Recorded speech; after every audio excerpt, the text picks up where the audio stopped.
Welcome back to the Global Builder's Guide, episode 13.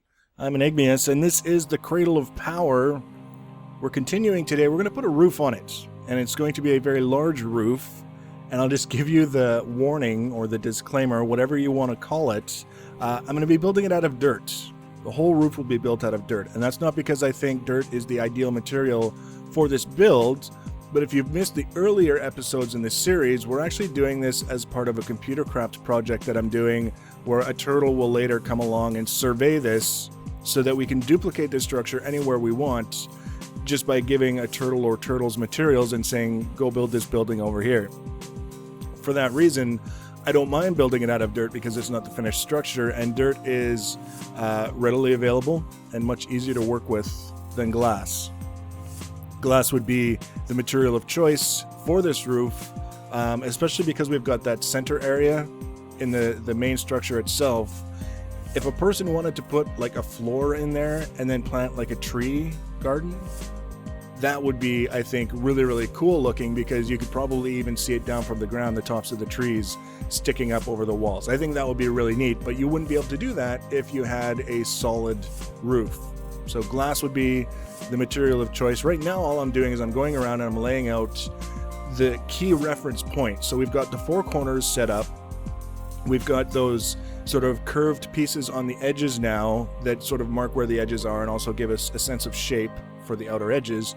And then I've got those two pillars you can kind of see in the middle marking the center of the roof. And with all of those reference points, as long as I take my time and pay attention, I should be able to put sort of any shape that I want in here and not have too much issues with errors. The difficulty with building things like this is if we don't get the reference points right at the very beginning, later on when we're nearly done is usually when the errors start to show up, when things don't line up properly. And that's kind of a really crappy place when you're nearly done to have to go back and start tearing things apart and redoing them. I had a little bit of that earlier in this build. Trying to avoid it this time around. So that's why a lot of time spent in setting up the reference points. I'm also using plots.co.uk. That's the website that I use. Gives me all of the coordinates that I need for the curved shapes. Used it for the outer edge curves and also for the center curves that I'm working in now. By the time I got about halfway done, this half of the roof, I didn't need it anymore. I could sort of visualize for myself where I wanted to put things. Just a great website for doing things in sort of a creative vein, for helping you do that accurately. With a project this size particularly, if I didn't use some sort of aid to get the curves reasonably accurate, it would have looked like trash by the time I was done. So the tool's there. I'm not ashamed to use it. I'm not ashamed to admit that I use it. You can already see it's coming together fairly nicely for something that's built up out of little wee cubes. Now, the overall shape that I'm going for here is, if you imagine like a bed sheet, you're making your bed and you fluff the sheet up in the air, and then as it's falling, it does sort of like the parachute thing with the four corners dangling down. That's kind of the idea that I'm going for, with billowed in the middle. It's not just round, it's not just curved, it's three-dimensional, round, sloped stuff. And that's the whole idea, and that's why it took so long, because, like I say, it's a large roof, and we're doing sort of a multi-dimensional design, but it's coming together fairly nicely. And really, there's not a whole lot more I can say about it. It's dirt, and it's curves, and it's a roof, so I'm just going to let you watch and see for yourself how it's going to come together.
So now we've got a shape.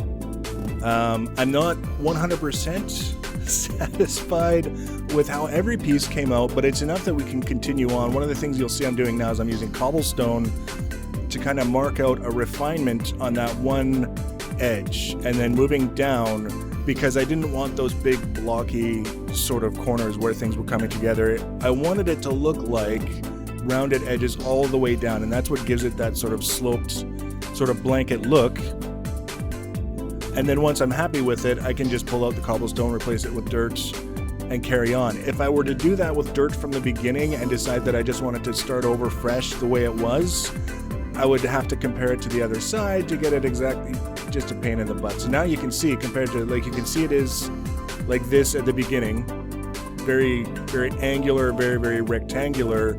And then once it's done, once we get it all sorted out, it's going to be much, much rounder. So that's as far as I got. Next episode, we're going to do some tweaking. We're going to finish off the other half. We'll have the roof done. And then the episode after that, we'll start on the walls. Who knew it would take this long? Leave your comments and feedback below, as always. If you want to be notified when I add the next video and you haven't already subscribed to my channel, subscribing allows you to be notified when the next video is added. You can also follow me on the Twitters at Enigmius1. I'm seriously, I'm getting on board this newfangled social media bandwagon.